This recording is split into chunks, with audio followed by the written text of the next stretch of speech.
that make up this complex, this vast censorship enterprise. This important work must continue so that the American people learn what their government has done to them so that this Congress can take action to ensure that it doesn't happen again.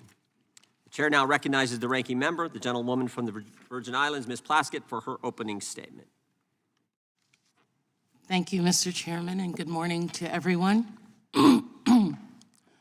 On Monday, multiple people, including 3 children, lost their lives to violence, gun violence in Nashville, Tennessee. This week, a federal grand jury and a federal judge, has had to force Trump officials to testify concerning their possible involvement and what they knew regarding the violence and death and riot and insurrection attempt on our Capitol from January 6, 2021. The debt ceiling is looming over the American economy, and Speaker McCarthy and the Republican conference are holding the debt hostage right now. And we're holding a hearing on what? Missouri versus Biden, and some alleged deep state effort to censor conservative online. That allegation is nonsense.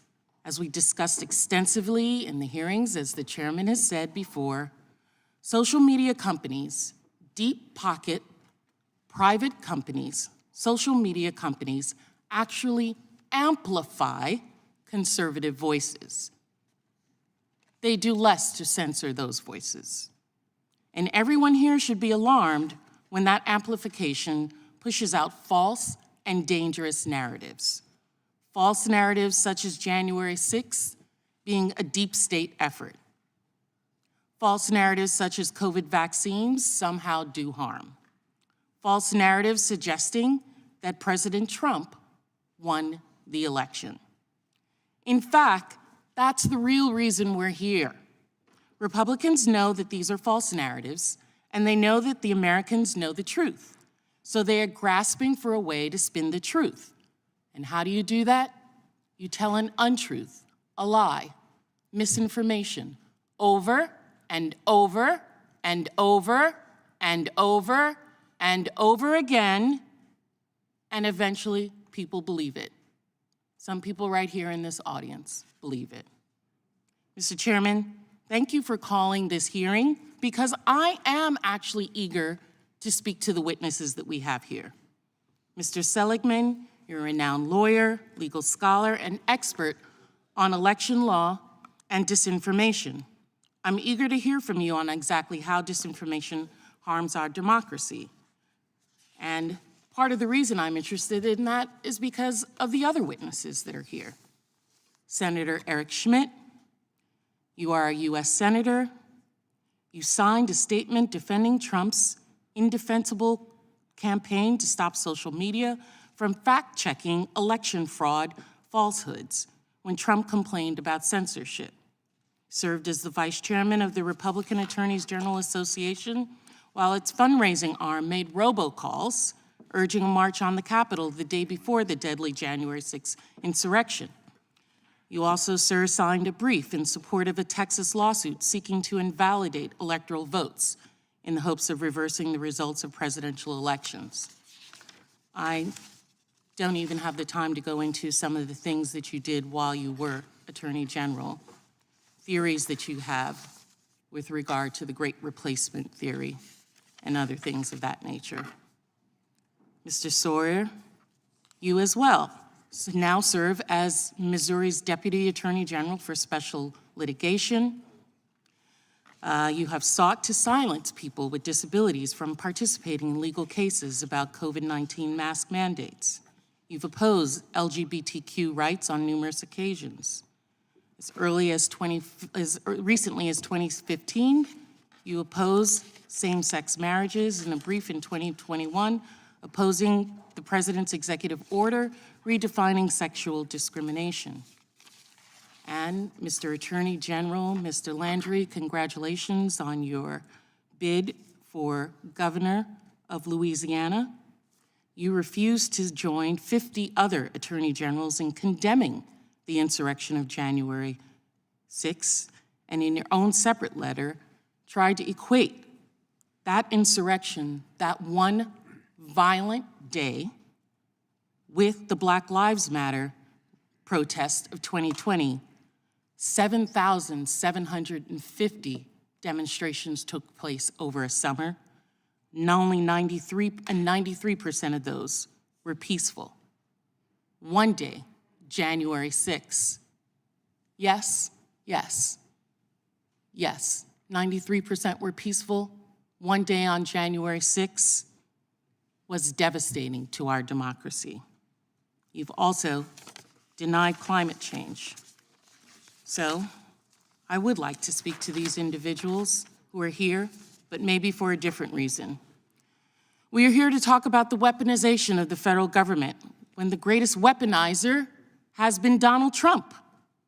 Yesterday, the New York Times, I know it's not everyone in here's favorite paper, but I'd like to submit this. I have a motion to submit this into the record. Without objection. Thank you. The article was on March 29, 2023, and it says, Trump says the justice system has been weaponized. He would know. Yes, he would. And why would he know? In that article, it lists instances of his attempts to weaponize the federal government when he was president, in the words of his own people. Quote, he was always telling me that we need to use the FBI and the IRS to go after people. It was constant and obsessive, and it's just what he's claiming is being done to him now, said John F. Kelly, Mr. Trump's White House chief of staff. Quote, I would tell him why it was wrong, and while I was there, I did everything I could to steer him away from it, and tell him why it was a bad idea, Mr. Kelly said. I thought we were successful, but he would often ask a lot of people to do a lot of things that he didn't want to do himself in the hopes that someone would do it and he would claim he did nothing wrong. That's the twice impeached former President Donald Trump's chief of staff speaking. So don't tell me he didn't weaponize the government. I don't think we're going to be investigating that, however. And Mr. Chairman, I know that you and my Republican colleagues believe that Mr. Trump is still the leader of the Republican Party, and unfortunately, you're following his example and attempting to weaponize Congress. Last weekend, President Trump posted the message that's on the screen right now.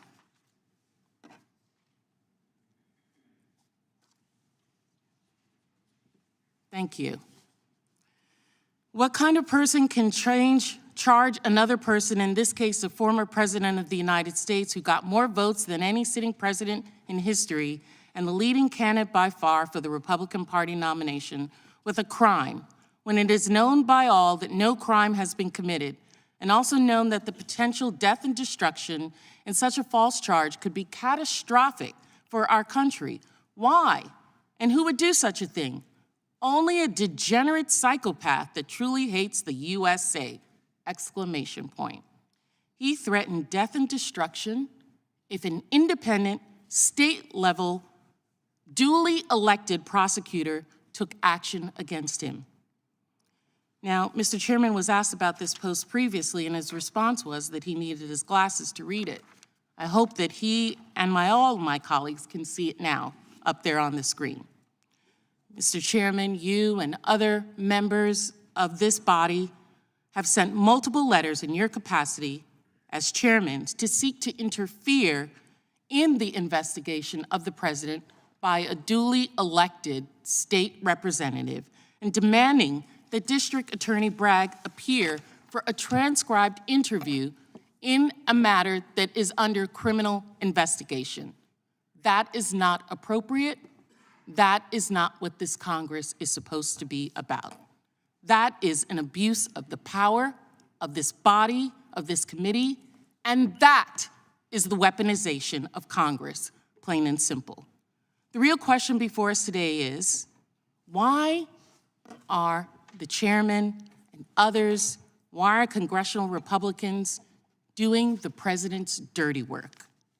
That's what we should be investigating, not chasing politically motivated theories that have already been shown to be baseless. I yield back. Generally yields back without objection. All of their opening statements will be included in the record. We will now introduce today's witnesses. We first have the Honorable Eric Schmitt. Senator Schmitt represents the great state of Missouri in the United States Senate. Before his election to the Senate in 2022, Senator Schmitt served as the Missouri Attorney General and the treasurer of that state. The Honorable Jeff Landry, former colleague of ours. Jeff Landry serves as the Attorney General of Louisiana, a post he has held since 2016. Prior to serving as the Attorney General, he represented Louisiana's 3rd Congressional District here in the United States House of Representatives. Mr. John Sauer is a Special Assistant Attorney General for the Louisiana Department of Justice. He previously served as Deputy Attorney General for Special Litigation with the Missouri Attorney General's Office and Solicitor General of Missouri. He clerked for Judge Michael Ludick and Justice Antonin Scalia. And then Matthew Seligman. Matthew Seligman is a non-resident fellow